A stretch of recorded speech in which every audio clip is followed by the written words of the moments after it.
وہ ایک قسم کی فرسٹریشن کا شکار ہیں۔ تو اس سلسلے کے اندر اگر دیکھا جائے تو پاکستان کی جو ایک اینٹی پاکستانک سینٹیمنٹس افغانیوں کے درمیان جو پنپ رہے ہیں وہ خاصے تشویشناک ہیں۔ اس میں فردر جو تڑکا لگایا ہے وہ بیسیکلی انڈینز نے لگایا ہے، اور وہاں پر وہ ان کو ایک اپنا اسٹریٹجک ایسٹ بھی مانتے ہیں، اور ان کو اینٹی پاکستان سینٹیمنٹس میں وہ ان کو ساتھ لے کے چلتے ہیں۔ تو ان تمام چیزوں کو دیکھتے ہوئے جو فرینکفرٹ کے اندر کل قونصل خانے میں حملہ ہوا ہے، تو اس کے پیچھے بیک گراؤنڈ جو ہے پچھلے 2-3 سال پہ محیط ہے۔ جہاں تک آپ کا سوال ہے کہ کس طرح سے ہم اس کو جو ہے ایڈریس کر سکتے ہیں، تو میں سمجھتا ہوں کہ جو پاکستانی سفارت خانہ ہے وہاں پر وہ جرمنی کے قونصل جو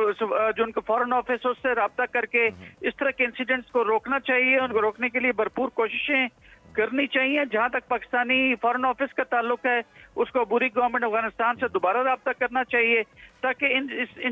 ان جیسے مسائل کو جو ہے وہ حل کیا جا سکے۔ آپ اگر ان کے پاس ٹریول ڈاکومنٹ